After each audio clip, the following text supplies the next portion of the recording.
Torrey Pines is on the menu for this week for the Farmers Insurance Open, a couple of courses we know a lot about on the menu for this week, and an event we know a lot about, in a field that is loaded with a lot of good golfers. I'm going to break things down from a PGA DFS perspective, let you know which of said good golfers we'll be targeting for this week, and get you set for what should be a fun week of DFS. Welcome on into the Heat Check Fantasy Podcast, powered by numberFire. That's right here on the FanDuel Podcast Network and numberFire.com. My name is Jim Sonis. I am a senior writer and analyst for numberFire.com. Joined here, as always, by Brandon Gadula. He is the managing editor of numberFire.com. And Brandon, this event starts on Wednesday, which means not only do we have distractions for 2 days of work, we get 3 days of distractions. Earmuffs to our boss, JJ Zachariason. Just don't listen to this part. But we get to distract ourselves with golf for 60% of our work week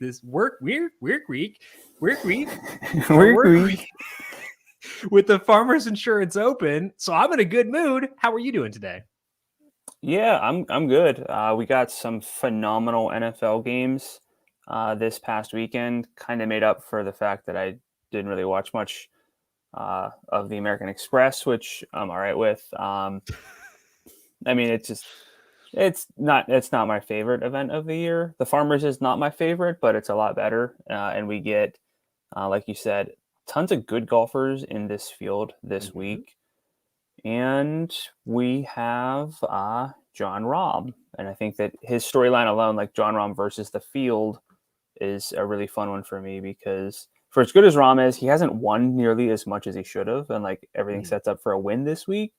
But he is not peak Tiger Woods. He is not 2-1 against the field to win here. So, to see what Rahm does at a course where he's found success, that's kind of the top storyline for me.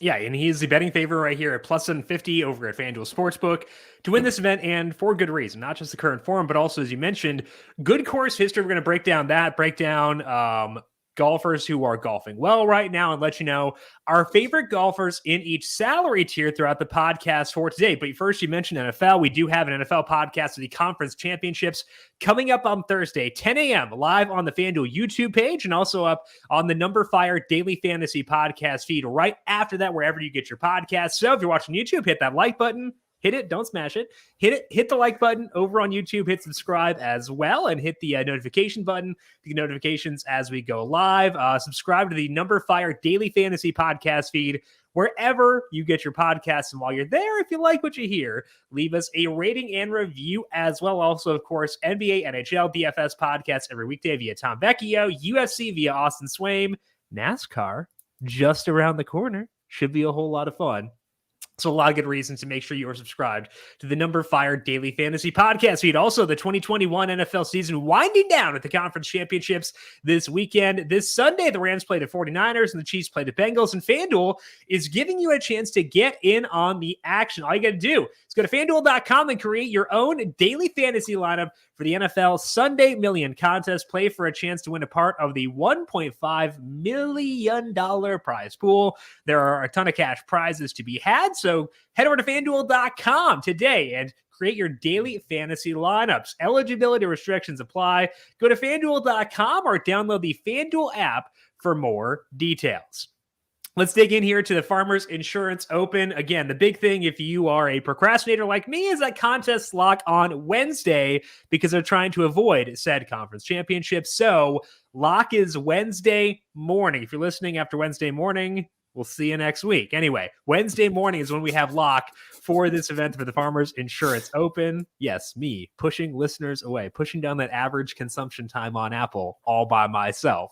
We should have buried that lead. We should have buried the lead at the very end. Just said, "Oh, by the way, this starts." If I cared about the stats, Brandon, I might. But I care about our listeners. You don't care about that. You just care about getting the wins. You care about hitting cups, not about your strokes gained. Hitting cups? Yeah. Like Cooper? I don't want to hit Cooper. Cooper's been good to me recently. We're on good terms now. No. It's the golf podcast. I'm the one calling him Pooper. He's full Cooper now. We got to use golf terms. Hitting cups. I don't want to hit him. Which seems like a nice guy. There was a layered joke too that you just ruined. I don't want to hit Cooper Cup. Gaining strokes. Strokes gained is just how many pacifist. Sorry. Gosh. Sorry. Just let's Sorry. move on. Okay, they're going to be playing the Farmers Insurance Open at 2 courses. It is Torrey Pines South and Torrey Pines North. South course is the primary course. It is 7,765 yards in a par 72. The North course is 7,258 yards in a par 72. They get 1 round on the North course, 1 round on the South course to start. Then after the cut, the final 2 rounds will be on the South course. There are 156 golfers in the field. The top 65 plus ties make the cut. So 1 less round than last week, and back to top 65 plus ties making the cut. So if you had trouble with the cut last week, this guy going to be tough once again this week. If you're looking for more course history, they did host the U.S. Open at Torrey Pines on the South course last year. Obviously, different kind of layouts and tweaks there for a major versus a regular contest, but either way, some more stuff to consider there for course history. So, Brandon, we know what to expect at Torrey Pines because we've had a lot of history here between the U.S. Opens and via the Farmers Insurance. What stands out to you in terms of what stats we should emphasize for this week? Yeah, so we know length. The South course running over 7,700 yards makes it extremely long, one of the longest regular tour rotation courses that we get each year. So driving distance is going to be a factor for me, which is not that surprising this week, but there's a little bit more to this course that I think is jumping out to me. Usually in the swing season and then out in Hawaii, we get some low scores. The scores aren't quite so low to win the Farmers. In fact, just one score since 1999 when Tiger won at 22 under, only one score, which was Justin Rose 21 under in 2019. Just one of the past 22 winners then were 20 under or better here. Usually you're looking more in the 15 under range, which doesn't make it like a U.S. Open, which I think Rahm won at like 5-6 under or something like that. But it's still a more difficult, a little bit more demanding than what we've had recently. So that's intriguing to me. Part of that is that the South course has average green sizes that are 5,000 square feet, which is about 1,000 square feet smaller on average than your average tour green. So I think that's relevant. But overall, with scores that are closer to 10 under or close-ish to 10 under and not necessarily 20, 25 under, kind of looking for all-around play, especially in a field like this. You want some driving. This week for me, it's driving distance. You want iron play. Wedge play around the green play actually does matter here as well. And then putting too. So I know it's seems kind of simple to say you want guys who do everything, but against this field, go back and look at the winners here. You need that. So my key stats for this week are going to be strokes gain approach, driving distance, strokes gain around the green, strokes gain putting on POA primarily because the South course is POA, North course is bent grass, but those two have a lot of overlap anyway. And then birdie or better rate still because you want birdies. That's how you're going to get FanDuel points, but it's not as important as it has been in recent weeks. So the difficulty has 2 implications for me. The first one is I agree with you where around the green matters a bit more this week, not in terms of like gaining strokes, but in terms of not imploding. Because if it's a tougher course, I want guys who are going to not torpedo effectively. And that's just one less path to being terrible is, not blowing around the greens. Other thing to me is it's a very different situation than last week where because it was a bit easier, it devalued Jon Rahm a bit because his ability to separate from the pack was not as great. Whereas this week, that's not the He case. made that known. Yeah, he was pleased, but this week is a lot different. So I think it does mean we need more. We just need better quality golfers all across the board, and B, it makes the top end guys who can separate more valuable than they may have been last week with this being a bit more difficult. So I'm on the same page as you. I got distance approach around the green and then putting as well as being key stats for this week. And I think that if you blend those together, you're going to wind up going down the right path. And like you said, it may seem obvious, but I do think it's kind of necessary given the way this field stacks up.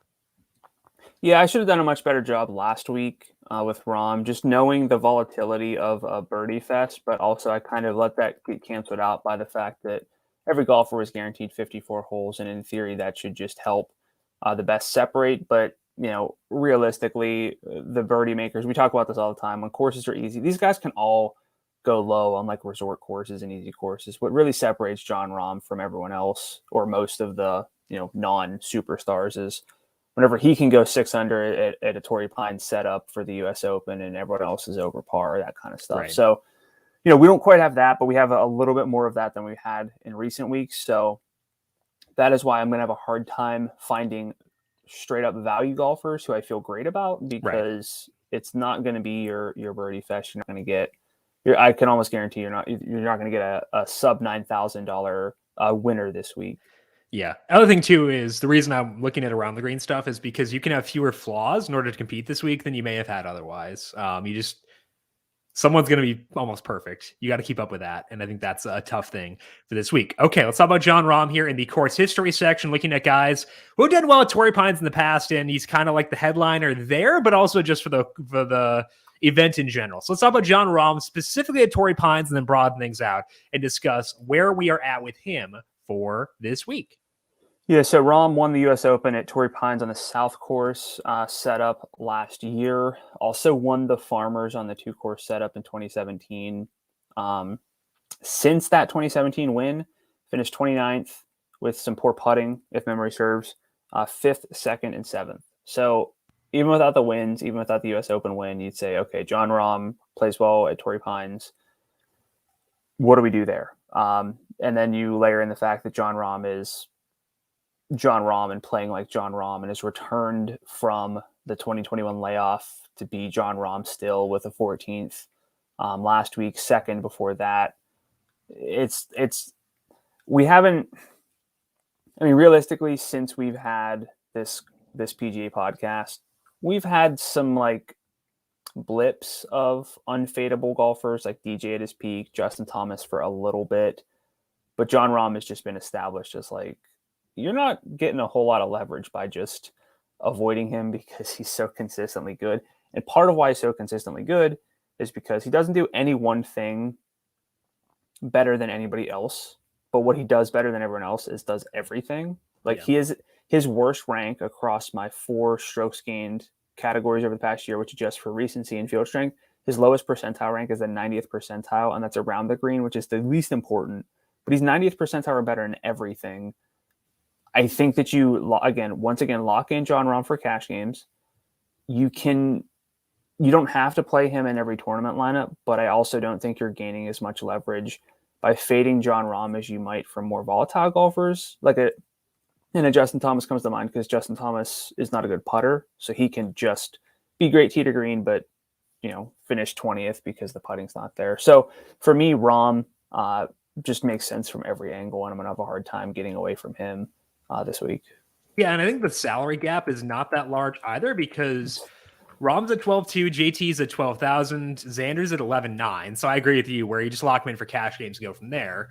For tournaments, it is tough, because I have gotten a similar vibe to you, where the value stinks, and no, it doesn't stink. It's tough, I would say. Like, there are very good golfers down there, but it's like everyone, I can't really talk myself into a lot of guys being like, okay, you can hang for a top 10 in this field down there. So to me, I'm kind of interested at least in a more balanced approach, kind of like taking a majors-esque approach, where I dip down for my first golfer and kind of get a couple guys in that upper range before it drops off. That's the one pitch I have against Rahm. So I feel like I still want to be a little bit overweight, but like, from a roster construction perspective, I really do think being a bit more balanced this week is enticing to me. Yeah. Now, this is just semantics, but there's a key distinction in what you're saying. We're not fading Jon Rahm because he's going to be too popular. There's a big path to busting. It's harder to build a lineup I love with Jon Rahm, as opposed to bumping down and maybe playing Bryson DeChambeau as your first stud, something like that. Yeah. It's a completely different conversation than like if Justin Thomas was 12-2 this week. I have a lot more concerns about a Justin Thomas, or literally any other golfer who's not Rahm, who has no holes in his game. So again, like, we're on the same page, just phrasing it a little bit differently. And I think that the real case, again, like in tournaments, that you don't play him is that balance that we're going to go back to probably throughout the show, because the value is not dreadful, but there's too much uncertainty to feel good about in a field this deep. I also do think that the second tier, if we're going to be like liberal and make the second tier be really big, second tier is pretty good. Like 11.5 through 10.5, that range I think it's pretty nice. So I think that also changes the equation a bit. You can still get there with Rahm. Like you can go Rahm and Will Zalatoris and feel pretty good. Zalatoris is 10.6. Like you're still not going to have a terrible unbalanced lineup there, but I think it's something to consider for sure. One of the guys who could fit that is Patrick Reed, because he is 10.3. So let's talk about him here. He is not a distance guy, but he has done well at this course in the past, despite that, or this event. He won the Farmers last year. Reed did. He gained 5.8 strokes tee to green and 4.5 in his 3 rounds in the South course. What? Yeah, he won it. It was a little bit of an asterisk, but he won it. Yeah, it counts. It counts. A win's a win. At the U.S. Open, when they came back, Reed finished 19th there. That was despite losing 1.2 strokes off the tee. Reed also has a 6th place finish back in 2020, 13th in 2019 in his recent history at Torrey Pines. He's played 2 events since the new year, and he seems to be over that illness he had back from the fall where his play really fell off. He's been roughly average in those 2 events, though aided by plus marks putting. So, keep that in mind. So let's talk about Reed. Have you seen enough from him recently to buy back in here at 10.3 at a course where he's done well previously?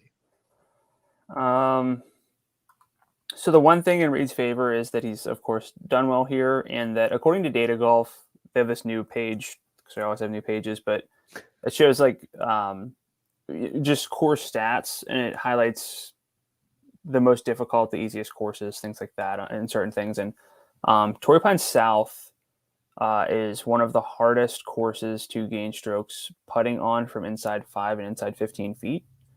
So it makes sense that, great putters such as Rahm, who's a phenomenal putter, Reed, could have an edge at a setup like this. So I'm not, look, I'll just say this. Of everyone with a salary of 10,000 or higher, Reed is the worst value in my model.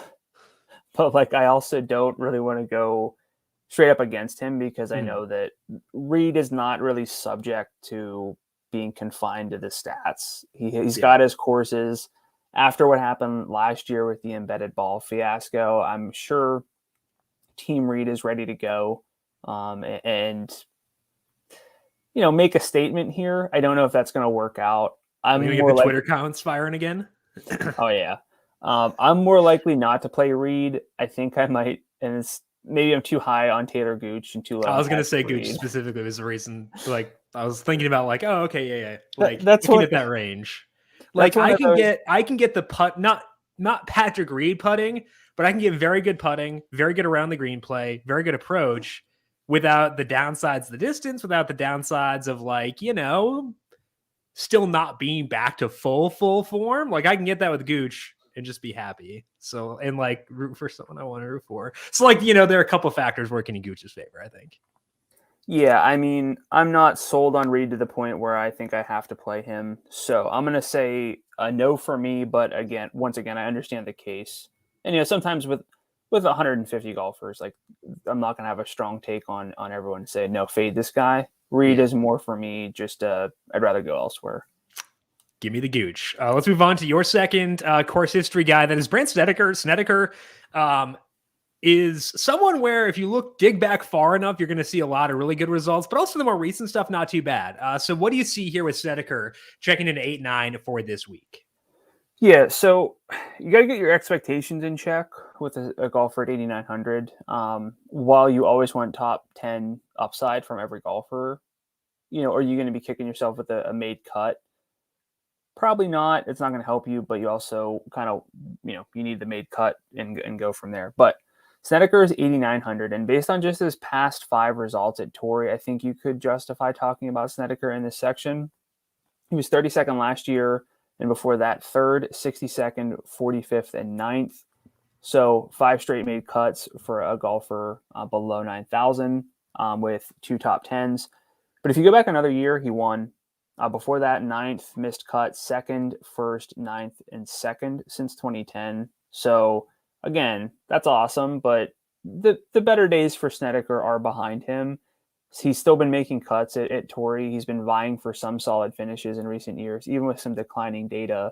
Then again, it is just one top 30 in his past 4 years, so I don't want to oversell this. So Snedeker is probably a perfect example of, maybe people are sticking around from the NFL show, listening to PGA. They're like, okay, Snedeker does well at this course. Let me just play him at a value salary. I don't know if there's enough current upside that he'll get back into the top 10, but he might get you a made cut. He's probably going to make the cut. What he does from there, I don't know. Also, 89 is not enough to say, like, he's a free space. He gets me John Rahm for sure. Right. So I think Snedeker has probably overall the most interesting, intriguing case to be made from a past history standpoint. I'm probably not there, but what about you? Yeah, I just think that right now in his current state, you're kind of just giving yourself one less swipe at a top 10. And again, I said that like before, guys in this range probably aren't going to get you a top 10 anyway. But like, I think there are guys whose you'd have this, I guess, but like there are guys whose odds of a top 10 are probably a lot higher in this range than Snedeker's. And I'd rather take swipes at them and give myself the potential to be wrong rather than like just taking a 53rd place finish with a made cut. I think that's, it's like the quote unquote floor answer, but as I've grown older, I've cared less and less and less about floor in DFS, especially in golf, because floor doesn't exist. Yeah. So that's kind of just, previously maybe I would have, but like, I don't think current Jim can justify that. Yeah. So my win simulation model has Snedeker among all golfers in this field, 9,000 or lower. His top 10 odds are 21st. It's not great among the value range. It's 5% basically. Charlie Hoffman, Jonathan Vegas, Taylor Moore, all double digits. You're speaking my language now. We'll talk some Vegas later. Considered little Charlie. Couldn't quite get there, but I considered it for sure. So we'll talk about those guys later on. If you jump just above that range, though, you can fly by the seat of your pants with Luke List. Let's talk about Luke List here. You liked him last week. We had a head-to-head bet, which I'm pretty sure I lost. He golfed well, finished 22nd. Now we're going to a course where we favor distance, and List has shockingly done well here in the past. Last year, List finished 10th despite losing 3 strokes putting. Classic Luke List. He gained 8.2 tee to green there. That was in the Farmers, again, across the 3 measured rounds. He was also 12th back in 2018. He has made 4 straight cuts here. Obviously, it's a more limited sample, but POA is List's least bad putting surface, and everything else is humming right now. That does include around the green play. I think we just kind of assume Luke List is a bad short game guy, but he's actually just a bad putter. His around the green play is pretty good, actually. So you were on List last week. Are you back on board again this week? Yeah, not as much of a priority, but definitely in the conversation. So for my PGA helper on numberFire.com, which you can check out. Plug. Look at this marketing genius. I list him as an other to consider in the mid-range. 4 straight made cuts, 2 top 12s, past 4. You like that. And as you mentioned, the way that I phrased it was he's decidedly less dreadful putting on POA than even bent grass. So yeah, you'll take it when you can with List. I think he actually kind of is close to being a priority for me, which is kind of scary. He's not far off. Yeah. I'm very much more into him this week than I was last week, as evidenced by the fact that I had a head-to-head bet against you with him. Yeah. But, I'm in. So the thing is, I think the mid-range is appealing, but it depends on how you define the mid-range, because like the upper 9s have a few names I like, the low 10s, the low 9s a little bit. But if I just consider Luke List a straight up value and didn't make the cutoff as hard as 9,000, he would have been a priority at 9,000 below. But within the context of like comparing him to some guys at like 99, maybe gets bumped out a little bit. But, List, absolutely. Let's say I'm building lineups and I don't have, 90, 94, 95 to get back up to some other names I like. I have no issues with List. So, well, I have some issues still, and it's the putting, but no issues, no issues, no concerns. All clear with Luke List. No issues well, ever. You heard it here first with Jim. I've never tilted Luke List in my life. So let's move on to the current form section and pray for Luke's putter. Let's go down there and talk about golfers who are in some interesting form right now. Starting out with Mark Leitchman. He is at 10-5, and we do have some data on Leitchman in 2022. What have you seen there, and what have you seen of Leitchman more broadly over the past couple of months? Yeah, Leitchman's been trending back up over like the past year. I've yet to buy in totally. And when I do, it seems like it doesn't work out, which is not how you should play any fantasy sport. But I've really been struggling with Leitchman, so I find him interesting to talk about. He's been 10th at the Tournament of Champions, 36th at the Sony Open. So he has 2 events under his belt in 2022. And the good form for Leitchman, again, this isn't a 2-week thing. He had a 4th, 3rd, 38th, and 19th in the swing season to end 2021. The irons were there in all of those. He gained strokes in all of those according to Data Golf's adjusted numbers there. And there's always potential for big putting weeks from him. He is best on Bermuda, and we've had a lot of Bermuda courses in the swing season and to start 2022. We're now off of Bermuda, so I at least want to make that known. However, for Leitchman, it's not just that he's been putting really well. The ball striking's been good, so I don't want to just kind of jump ship straight away for Leitchman. He is in a loaded tier in the 10,000 range, and I think I'm kind of getting the vibe that you and I both like multiple golfers in like the 10,000 range. Leitchman's part of that, whereas before I don't know if he would have made it for me. Maybe it's silly to get on him at 10-5 now that he's off Bermuda, but I think I'm higher on Leitchman than I have been in quite some time. I don't know if you want to talk about Zalatoris next, and then we talk about this range in general. So sure. Go ahead and do that. Zalatoris is $100 more than Leitchman at 10-6, whereas Leitchman is at 10-5. Zalatoris finished 7th at the Farmers Insurance last year, coming off a 6th place finish recently. So, that plus some giddy up off the tee makes him pretty interesting here to discuss. Last week, Zalatoris gained 5.7 strokes tee to green across his 2 measured rounds. He gained 3.7 of those on approach, and it's helped push him up to 6th in the field in approach the past 50 rounds, according to Fantasy National. Last year at the Farmers, Zalatoris finished well thanks to 3 strokes gain in the greens in his 3 rounds at the South Course. Could be kind of fluky because putting is generally not a strength of his, but in a 19-round sample on POA, he's been okay. I don't want to say he's good because it's way too early to say. I feel like he hasn't struggled yet on POA. Yet. The concern is that Zalatoris could catch some popularity this week based on Twitter buzz, based on his win odds shortening at other sites before they opened over at FanDuel. So what is your read on Zalatoris this week? Where does he grade out relative to a good tier? And your overall thoughts on this 10,000 range for this week? Okay, so Zalatoris didn't quite make the top of the list for me in this range. I have a good number of names highlighted with a 10 to start their salary. That would include Taylor Gooch at 10-2, Jordan Spieth 10-7, Scotty Scheffler 10-9. I wanted to ask you about Spieth specifically. I kind of do that now since you mentioned him. Okay. The form obviously is kind of wonky. Yes. But we also saw him within the past couple of months be like elite. And if you had given me Spieth at this kind of course in August, let's say, for 10-7, I would have lost my poop. So I find him to be the biggest question mark in this range, both in the positive and the negative sense. Question marks can be good if it means there's upside there. And I think there is with him. So what led you to ranking him high on your list? So even though driving distance is a key stat for me, and I think I want to dispel a myth about Spieth, which I kind of say probably twice a year. Jordan Spieth is not a short driver. He is not long. He is above average.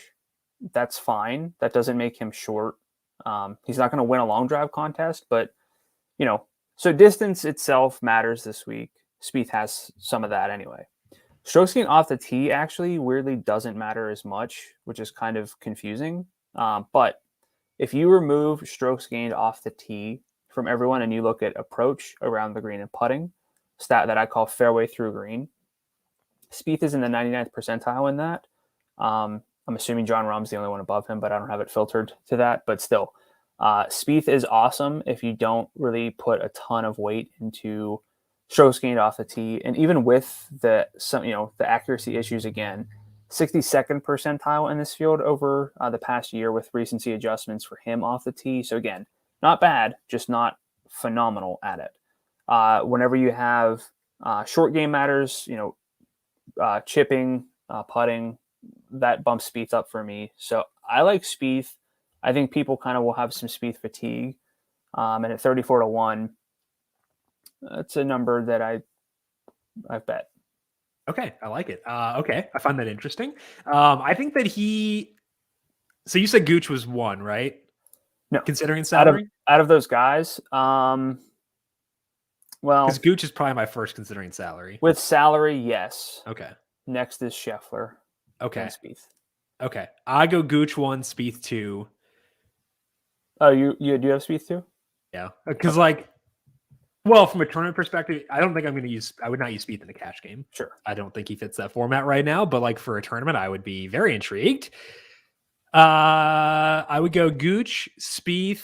I'd probably go Zalatoris 3rd, though, above, Scotty.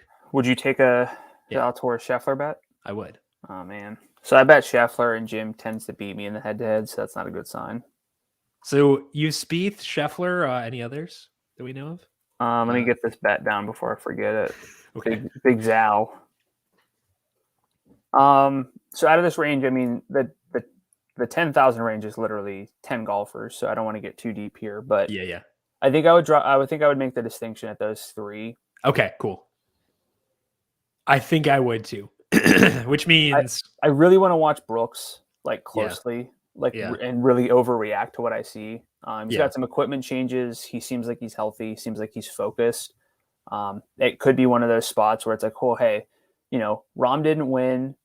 Brooks or maybe Scheffler breaks through, or Spieth gets it done, or something like that, or Bryson. But it's like, hey, you could have played Scotty Scheffler, Jordan Spieth, Brooks Koepka, and Patrick Reed.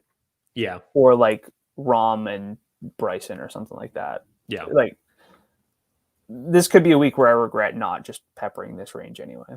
Yeah, I think that's fair and something I've kept in mind too. Okay, so let's move down to the value range here of guys in the form section. One of them is Joseph Bramlett, and Bramlett, if you compare odds to salary, really stands out as being undervalued based on his FanDuel salary. Checks in at just $7,900. So what have you seen with him recently? Is it enough to justify the buzz he has seemingly been getting? So again, this won't be super newsworthy for longtime listeners, but again, it's a good time to have some golf action, especially because it'll be over by the time that. Yeah, you got to roll over those Gabe the Babe Davis winnings into something. Yeah. Why not PGA DFS? Okay, so you look at Joseph Bramlett at 79. He's coming off a 20th and a 33rd, those are good results for such a low salary. And he's gained 5.8 strokes tee to green at the Sony and 4.3 in 2 measured rounds at the American Express at the Stadium course. His irons have been awesome. And Data Golf has his adjusted approach play at plus 1.24 per round and a plus 1.56. And I think they actually do imputations to figure out what he would have gained at courses with no shot link, which is pretty cool. But prior to those results, Bramlett had missed 5 straight cuts and hadn't been particularly close. He's 33 years old, and usually we do not see big time reversals for older golfers. It's much more common to see reliable changes in younger golfers. However, it is after a layoff. Maybe he worked on some things, got things dialed in. To be transparent, I will not be chasing Joseph Bramlett. This is more of here's kind of what you should look for whenever you see someone who's been bad, has had 2 good results. Is the tee to green play there? It is. Is he a spring chicken? Not quite. But there was a layoff, so maybe he had time to work on some things. So again, I'm not going to chase Bramlett. This is more of he's the one who stands out, like you said, from an odds perspective relative to salary. I'm not there myself. What about you?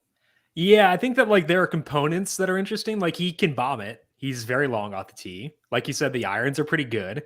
So like there are components there. If he were to shore up the short game, then that's kind of interesting, especially for 7-9. So I'm not like totally off, I would say. I'm not like, and like, I guess the other thing too is I am not assuming he is popular because I don't think anyone below 8,000 will ever be popular. Not really. So I would say I'm receptive to it. Am I making sure I get him in my player pool? No. But like, let's say I get really enthused about the 10,000 range, but I also want Rom. I would give thought to using Bramlett as a skeleton key. I don't know if I use that right. Skeleton key as a MacGuffin to making it there. I don't know. That's not what a MacGuffin is. Whatever. I don't know. Let it be. Oh boy. I can't talk myself into this. Also, he said he's not a spring chicken, and we're only 2 years younger than him. So, like, don't make me feel bad. It's Tuesday. Come on. Well, it's nothing against. Man. I'm just saying, statistically, that's whenever you see more short-term turnarounds in younger golfers. But I know you're just making me feel bad on a Tuesday. But if you go, just hypothetically, if you go Rom, Bramlett, and Luke List, you have more than 10-2 left per golfer, which means you could hypothetically get 3 guys in the 10,000 range with John Rahm, or you can get 2 and go like, I don't know, Maverick McNealy. I don't know if you care about him this week, but I think he's kind of interesting. Like you can get in a pretty fun lineup with that. So I'm not opposed. I am not opposed is what I'll say. I'll keep it at that. So Bramlett's tied for 78th in the field in salary. I have him 41st in my form and stats model. That does put him pretty close to 65. So that's not like, although it's undervalued, there's still risk there, you know? Yeah. I do have Adam Schenk at 77 on the list a little bit too. Okay. He's been missing a bunch of cuts, but it's not that bad, but I might swap that out to Bramlett as a true value. Maybe I did talk myself into some sprinkles because the game's there. And Data Golf has him expected to play basically 1.8 strokes per round better than normal at this course. Interesting. Because of the distance? Yeah. Okay. Or I should say specifically at the South course, not Joseph Bramlett. Can we call him that? We could. Oh boy. All right. Here we go. Talking ourselves into a guy in the 7,000 range. What could go wrong? What could go wrong? Yeah. Yep. So let's talk here about Tom Hoagy up at 8-9. He started us in spike weeks over the past couple months, and that's not something you always see in the value range. So we can talk about that. Most recently, Hoagy was second at the American Express, gained 7.3 strokes tee to green across his 2 measured rounds. 4.7 of those were around the green. You mentioned last week that you can gain more strokes around the green in that event than most events. So that was kind of fluky and maybe not super sustainable. But that was Hoagie's second top 5 in his past 3 events and his third since the start of the FedEx Cup playoffs. Across that same span, just 2 missed cuts. With that said, Hoagie's not very long off the tee, kind of just middling outside of his really solid approach play. So where does Tom Hoagy grade out for you at $8,900? He is perhaps my favorite play below 9,000. Whoa. Jim's taken aback. But no, I'm not. I was trying to be dramatic, not actually. The reason for that is because I don't really like anyone below 9,000. So it's like a double-sided coin or whatever. Aren't all coins double-sided? Yeah, but like it's the same thing on both. I don't know. We're not very good with the analogies today. We're trying though. It's a Tuesday. Yeah. That's always my excuse for. Also, it's like I know you have NBA, but it's my off season. Like I'm living life. You don't get an off season, I do. So it's great. Yeah. So I can talk more about Hoagy later on. Okay. But I do think that he, with a good iron play, with sort of the baseline putting on both surfaces this week, he does stand out to me. The win odds are a little like shorter than I would like to see from a DFS standpoint, just because I think that could bump people to him. But then again, with all of the superstars here, I'm not afraid that Tom Hoagy is going to be like 20% rostered. It's just a little more than I like, and even 2 percentage points can make a big difference on how a value golfer performs. So like you said, maybe more discussion of Tom Hoagy later on. So for now, let's move on to the Bookmaker odds for this event. Jon Rahm, again, the clear favorite. He is plus 750 at FanDuel Sportsbook. Then you get to Justin Thomas in second at 13-1.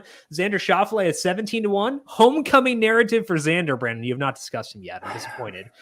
Bryson DeChambeau is 19-1. The three golfers at 21-1 are Daniel Berger, Dustin Johnson, Hideki Matsuyama, Sam Burns, and Tony Finau are both 24-1. Then dips to Scotty Scheffler and Will Zalatoris at 29-1. Sung J M rounds to the top group. He is 32-1. So we talked about Rahm earlier. What is your view of the second tier, specifically like the 11,000 range? Are they worth jamming in, or would you rather jump down after you get Rahm to that really good 10,000 range? What about your non-Rahm lineups? What are you doing there? It's a lot of questions for I Tuesday. know. There are 3 in a row, and I want you to answer all 3 consecutively. Go. Okay, what's my view of the second tier? I mean, that does kind of tie into the second question, but you know. So look, I would like to roster any of these guys. Well, maybe not Dustin Johnson, but outside of that, and that's just because he hasn't played in a long time, and when he has been playing, he's been putting his way to like top 10s, which I don't really want to see for a DJ. I would say Bryson is the one exception who I would maybe be okay with if I build a lineup I really love and I don't have 12-2 to get to Rahm and I have 12,000. I think over JT, Xander, and Hideki, I'd play Bryson. Although I should probably just start jamming in Hideki because he's playing really loose and really well. But I think Bryson is the standout. So that's kind of my view of the second tier. It's phenomenal if you can get there. Realistically, I don't know if I can get there because the tier below that is much more enticing and gives me an extra golfer in that range. So I don't think they're really worth jamming in as a result, aside from maybe Bryson. And then in my non-Rahm lineups, again, I think anchor with Bryson is my most likely scenario, unless I really come around on a full-on balance and start my lineups with Scotty Scheffler. I am okay with full-on balance, except maybe not to the same extent, where I think the bottom of the 11,000 range, Sam Burns, Tony Finau, I think both those guys are very interesting, and I'd be okay in a non-Rahm lineup skipping down to them. You know, I could go Burns, Finau, or I could go Burns. I thought you hated Tony Finau. I hated him last week because I didn't care about distance. Yeah. There's a difference. Different courses, bro. I should probably start factoring in courses, huh? Yeah, you should think about that. Consider course. I think to me, that's kind of interesting. So like if I go Burns and then let's go with Gooch and then let's go with Spieth. That leaves me at 9,300 left. Is a little bit value-ish. So like it's still not super balanced, but like I'm not opposed to that kind of build and going that direction. Getting 3 guys in that range, or just going, Burns, Finau, and then dropping down. I'm also okay with that. So I actually think that to me, the low 11,000 range, considering salary, is more attractive than the high to mid 11,000 range. Yeah. Now I'll be like, I don't dislike the upper nines, but I do think there's a drop off after Taylor, Gooch to everyone else. Yeah. So I got to factor that in, not get too married to the guys in the upper nines. But I think in our head-to-head against each other, I will be playing Jon Rahm. Wow. Bold. Making a stand. I think that maybe in my non-Rahm lineups, I might even skip over Bryson. Yeah. And go with Scheffler. Yeah. And just take. Do you like Scheffler more than Burns straight up? Because I would do a head-to-head there. We can get 2 Scotties in here. So I kind of do. I don't know if it's to the point. Okay, it's fine. That I would want to bet that, just because my thing with Burns is like he's so good on Bermuda. I don't know what he's going to be doing on these other surfaces because he's really come onto my radar as a great putter on a lot of Bermuda courses. Scheffler's weakness is still putting, so I probably wouldn't want to get quite there myself. Alrighty. You can miss out. It's fine. Which golfers' odds have shifted most since things opened at FanDuel? Both of our guys, Tony Fenow for you, went from 29 to 24. Scotty Scheffler, 34 to 29. Mark Leitchman, 37 to 34. Matthew Wolff, who's kind of my guy this week, 70 to 55. Lonzo Griffin, 75 to 55. Luke List, our guy. We share Luke List love. Our collective son. 90 to 75. Cameron Tringali, also our boy, 100 to 90. Okay. And that's it from, shorter than 190 currently. I hadn't looked a ton into Tringali yet this week. He's 96. That was kind of the main reason why I didn't get there. He rates out well for me, but I have some Tringali fatigue. Yeah. That's really what it comes down to. We'll be back, though. Don't you worry, Cameron. Which lower salaried golfers have odds stand out to you? Lonzo Griffin and Max Homa. T5 or a top 5, not a T5. Top 5. They're different things. 55 to 1 at 94 and 95 respectively. Luke List. How have we not gotten discussion on the Max Homa California swing yet? That's usually a topic this time of year. Yeah, I think the salary's too high. No, I think I'm probably gonna jump in on Homa, maybe at the expense of who I currently have listed, which is Aaron Wise. But so, are you saying it's a Homa coming narrative? Oh. You can quit. It's okay. I wouldn't fault you. It's fine. Keep going. Sorry, I interrupted you. This isn't Riv for Homa, but List, Mackenzie Hughes, Riviera. It's in California. The whole state. That's a big state. I don't care. I consider if there were an event in Minnesota and I were playing there, I consider it a homecoming event. It could be in Bemidji. I'm from southern Minnesota. It could be in Bemidji and I wouldn't care. It could be in Moorhead. It could be in name other city that's not close to Rochester that we could do that. So I was born in Virginia. I live in Pennsylvania. So maybe the fact that I'm not good at golf is because I'm not playing in Virginia and I'm playing in Pennsylvania. Similar thing with Martin Truex Jr. He's from Jersey, and so he counts 16 different tracks as his home track. So I think you actually have an advantage. You should think about that. Yeah. Well, that's good to know. But Luke List and Mackenzie Hughes are 75 to 1. Tom Hoagie's 80 to 1. And then we have Jonathan Vegas, Keith Mitchell, Patrick Rogers, Branson Snedeker at 100 to 1. Charlie Hoffman, Alex Noren, and Hudson Swafford 120 to 1. We'll be talking about Vegas later. We gotta talk about our guy later on as well. Weather for this week looks all good. The winds don't get above 10 miles per hour, so should be set for that. Let's dive into our player picks here for the Farmers Insurance Open. Starting off in the top range, Brandon, who stands out to you? A name we may have talked about earlier on. Yeah, it feels silly, but at the salary of $12,200, John Rahm is not. Again, I know we're talking about. He's under salaried. You can say it. We're talking about balanced lineups, but I think you just play John Rahm in a cash game, and because whatever ostensible shift upgrade you're getting from, let's say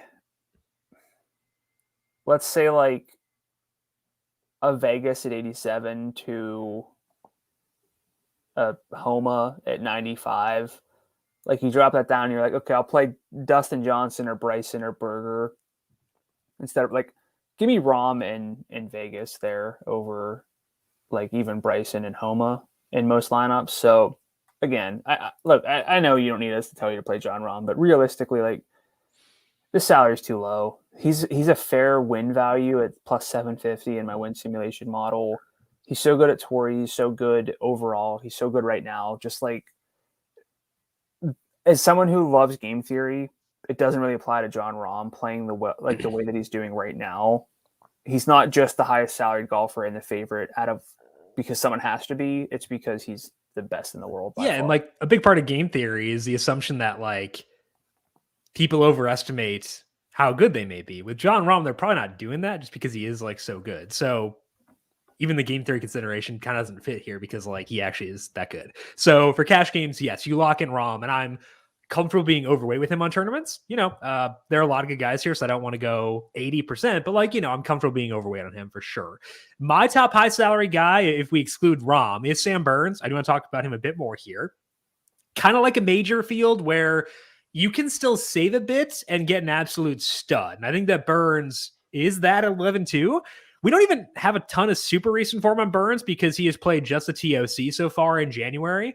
He lost 1.3 tee to green there. But over the fall, Burns won the Sanderson Farms. He was 14th at the Shriners, 5th at the CJ Cup, 7th at the Houston Open.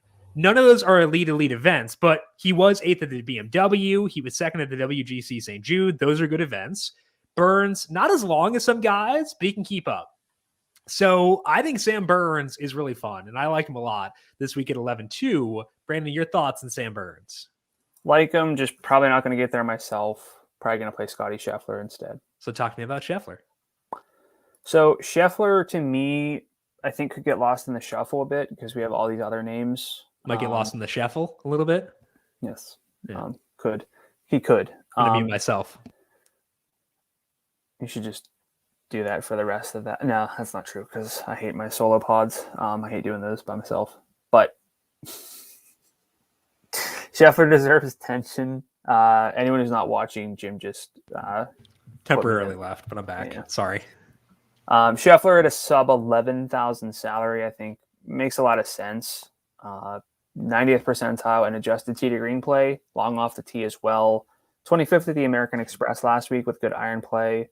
Had some good results to end November. He's going to be kind of an anchor for me this week. Yeah, I think he grades that really well. The one hang up for me is that I do still worry a bit about the short game stuff, but he's really good elsewhere. So, and the salary does kind of account for that. So I get it for sure. I'm not quite as high on him, but I get it. T7 last year at the US Open. Yeah. Putted really well, though. Makes sense. My second high salary guy is the person you thought I didn't like, Tony Fenow. Fenow has not finished top 10 since the Northern Trust. So you might look at that and worry about form, but a lot of that is related to putting. Fenow had a string of 4 straight measured events where he lost at least 2 strokes putting. He did still manage to make the cut in all but one of those. The rest has still been very good. He ranks 37th in distance, 36th in approach, 19th around the green the past 50 rounds. He's also an above-average putter on POA. We've seen Fenow be great at Torrey Pines. He has 4 top 10s and 7 trips to the Farmers Insurance. So I think Fenow actually does grade out pretty well this week at 11-1.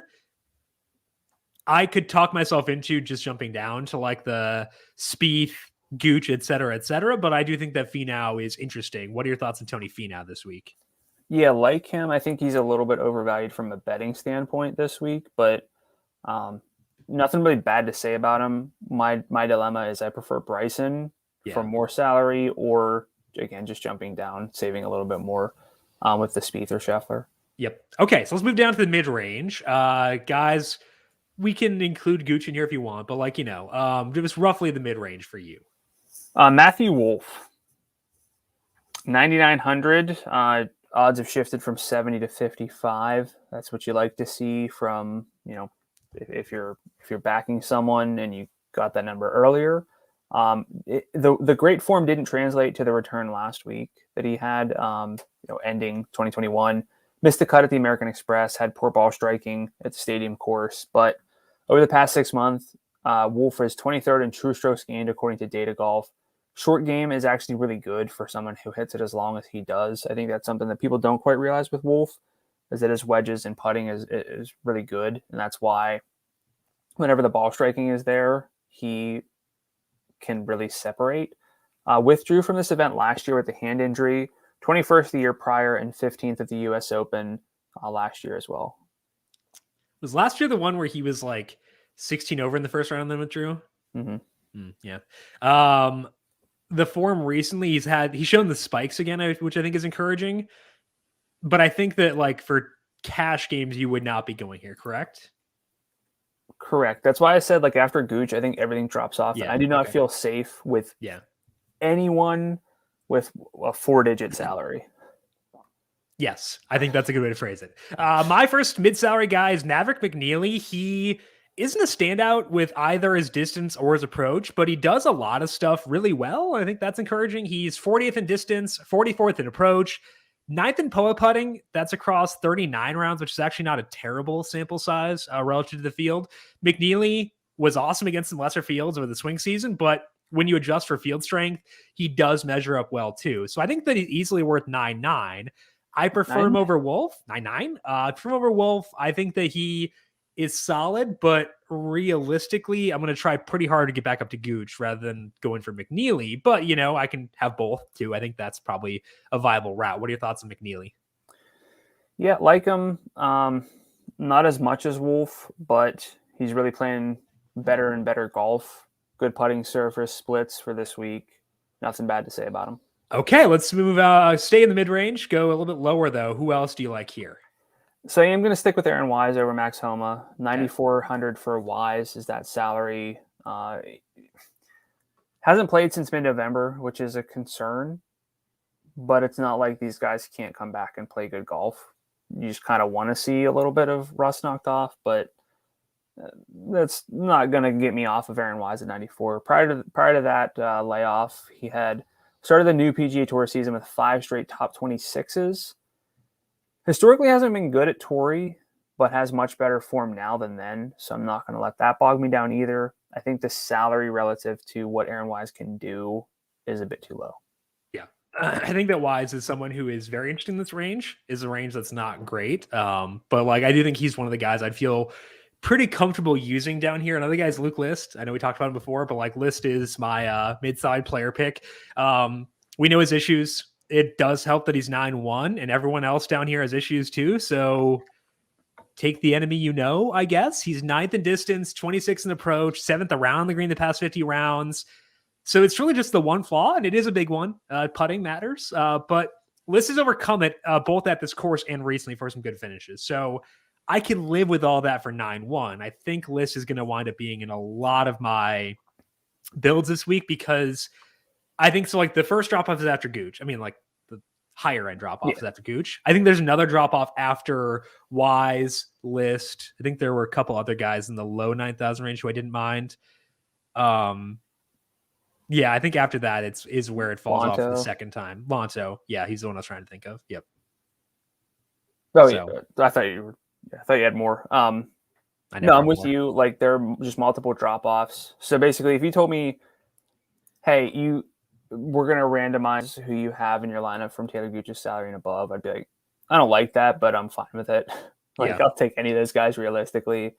But once you get past Taylor Gooch's salary, there's a case for Matthew Wolff, there's a case for McNealy, there's a case for Tringali, case for Homa, but and so maybe just by saying that alone, we shouldn't get so caught up in the balanced lineup. But I do think that a modified balance where you're getting 4 guys at Taylor Gooch's salary and above, and just maybe overlooking the mid 9,000 a little bit to get down to some values because the low 9,000s aren't that much better than the high 8,000s. So might as well save 700 on each of those and get back up to a Scheffler or something like that. I would agree with that. Let's move down to the value tier for this week. Again, kind of sketchy. A lot of guys in here who, everyone in here has flaws. But whose flaws are you most willing to accept this week? Tom Hoagy. It's been up and down. 12th cut, 5th cut since 2018 at the Farmers, but there's an overall upward trend for him. Could have some popularity after the solo second, but still a good case, good iron play. 87th percentile in adjusted iron play over the past year, according to my data.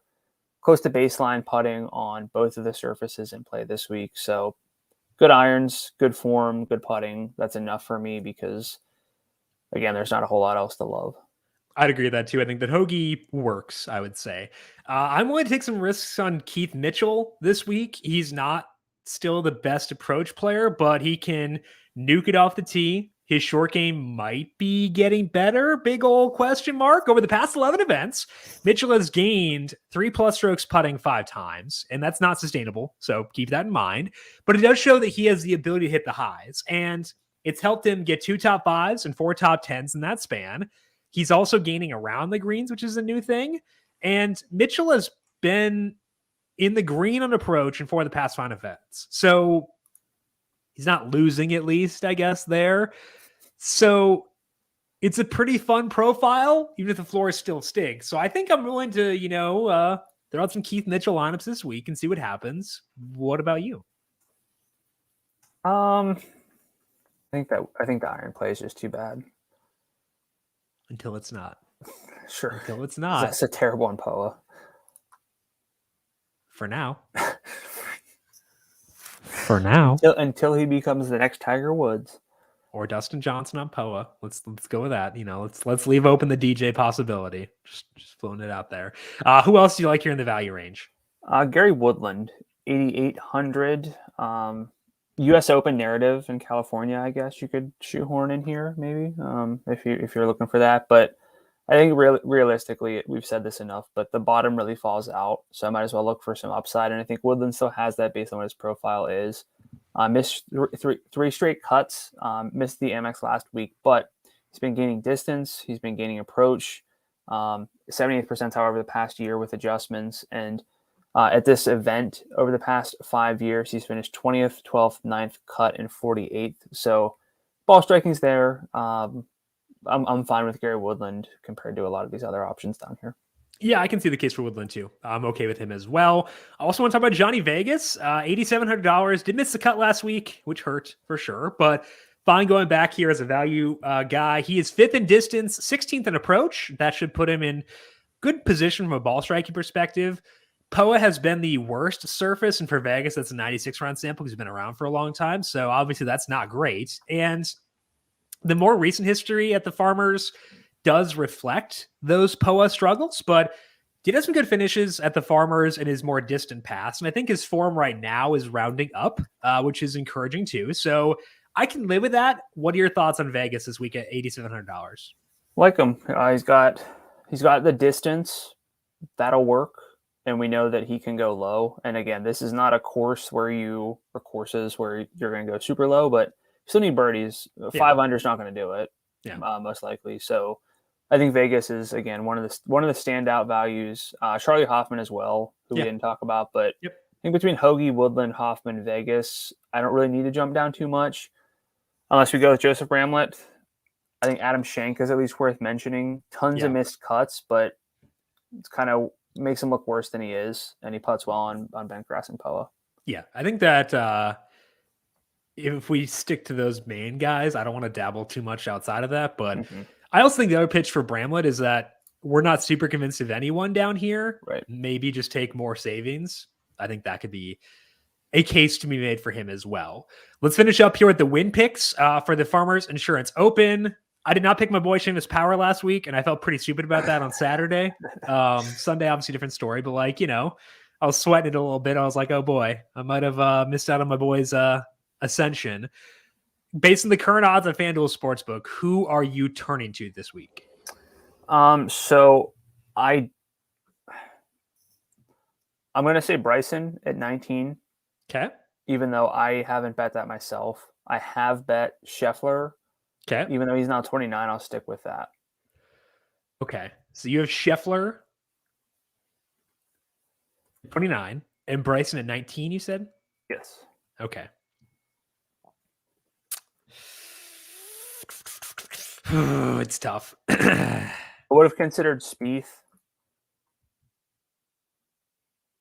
Yeah. If this was a little bit more of a long shot winner sort of event, I might have said Wise. Yeah. That's my main pitch against Taylor Gooch. I think that Gooch is really interesting, but also can I expect him to realistically beat Rahm, JT, Xander? That's my one hang up with him. But I do like him. Past 5 winners here: Patrick Reed, Mark Leitchman, Justin Rose, Jason Day, John Rahm. Yeah. That's tough. I'm going to go Sam Burns for one of them, 24-1. Do it. And I'll go Spieth actually at 34-1, just because I think that number isn't necessarily accounting for his upside and his ability to bink everything. So I'll have Spieth at 34, Burns at 24. You're going with Scheffler at 29, and DeChambeau at 19 as our win picks for this week. That'll wrap up things here on the Heat Check Fantasy Podcast. Brandon, before we wrap up, any final thoughts for you on this Farmers Insurance field?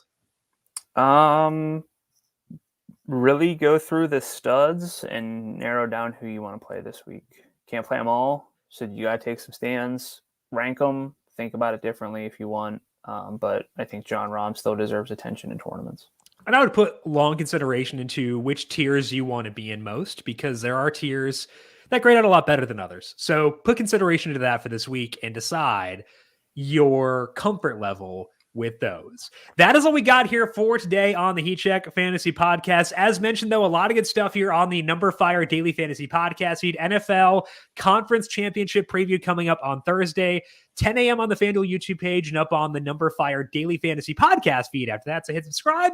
And if you like what you hear, leave us a rating and review as well. Brandon, if people have questions for you on Twitter, where can they find you there?